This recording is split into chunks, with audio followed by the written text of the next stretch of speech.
పైడి రాకేష్ రెడ్డి మనతో పాటుగా ఉన్నారు. సార్, ఏ విషయాలను ప్రధానంగా మీరు బడ్జెట్ సమావేశాల్లో ప్రస్తావించబోతా ఉన్నారు? బడ్జెట్ సమావేశాలు మొత్తం ఈ రైతు మోసపూరిత ప్రభుత్వము, ఈ 420 ముఖ్యమంత్రి అధికారం రాకముందు ఏం వాగ్దానాలు చేశాడు, మహిళలకు ఏం చేశాడు, రైతులకు ఏం చేశాడు, మిగతా విద్యార్థులకు ఏం చేశాడు, ఉద్యోగులకు ఏం చేశాడు, నిరుద్యోగులకు ఏం చేశాడు, అన్ని సమస్యల మీద లేవనెత్తుతున్నాము. ఈ మోసపూరిత ప్రభుత్వాన్ని ప్రజల దృష్టికి తీసుకొచ్చి వీలైనంత తొందరలో ఈ ప్రభుత్వం నశించాలని కోరుకుంటున్నారు రైతులందరూ.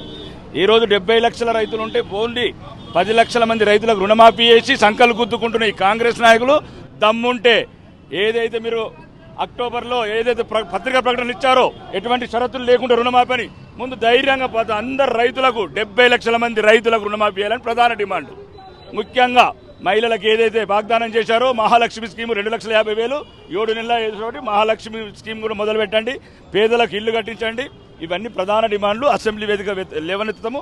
తెలంగాణ ప్రజలకు కనువిప్పేటట్లు ఈ మోసపూరితమైన రేవంత్ సర్కారు ఏమైతే చేస్తుందో ప్రజల అభివృద్ధి మర్చిపోయి పార్టీ ఫిరాయింపులకు ప్రోత్సహించకుండా మళ్ళీ బందిపోటు దొంగలని ఆలీబాబా దొంగలని ప్రభుత్వంలో ఏర్చుకొని మళ్ళీ ఈ ప్రభుత్వాన్ని బందిపోటు చంబల్లో తయారు చేస్తారు తెలంగాణని. ఇదంతా ప్రజల దృష్టి తీసుకోవడానికి ప్రయత్నం. ఇది ఆర్మూరు డెవలప్మెంట్ కోసం ఎలాంటి ప్రతిపాదనలు ప్రభుత్వం పెట్టబోతా ఉన్నారు? బడ్జెట్ సమావేశాలు ఇప్పుడు నడుస్తున్నాయి కాబట్టి ఇప్పటి వరకే 28 ప్రతిపాదనలు పెట్టాను. నిరుద్యోగం గురించి కావచ్చు, ప్రైమరీ హెల్త్ సెంటర్స్ గురించి కావచ్చు, విద్యాలయాల గురించి కావచ్చు, హాస్టల్ గురించి కావచ్చు, అన్ని సమస్యలు ఈ ప్రభుత్వం దృష్టికి తీసుకెళ్లాను. ఈ చీఫ్ సెక్రటరీ గారి దృష్టికి తీసుకెళ్లాను. ఎటువంటి వాగ్దానం చేయకుండా ఈ దక్షిణ తెలంగాణకు చెందిన ఈ మంత్రులు దొరికినోడు దొరికినట్లు దొంగల్లాగా దోసుకపోతున్నారు. ఉత్తర తెలంగాణకు ప్రత్యేకంగా ఆర్మూర్ మీద పగబట్టినరు.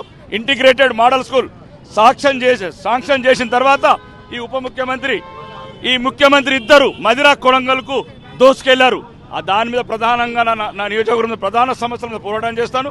ఎట్టి పరిస్థితులు కూడా ఎవరికి భయపడే సమస్యనే లేదు. ప్రజాస్వామ్యయుతంగా ఈ 5 ఏళ్ళు ప్రతిపక్ష పాత్ర పోయిస్తాం. ఇది పరిస్థితి. దాదాపుగా అందరు ఎమ్మెల్యేలు కూడా పాదయాత్రగా అసెంబ్లీ వైపుగా వెళ్తున్నటువంటి దృశ్యాలను అయితే మనం చూస్తా ఉన్నాం. అసలైన తొలి వెలుగు. ఫాలో వాట్సాప్ @తొలి వెలుగు official.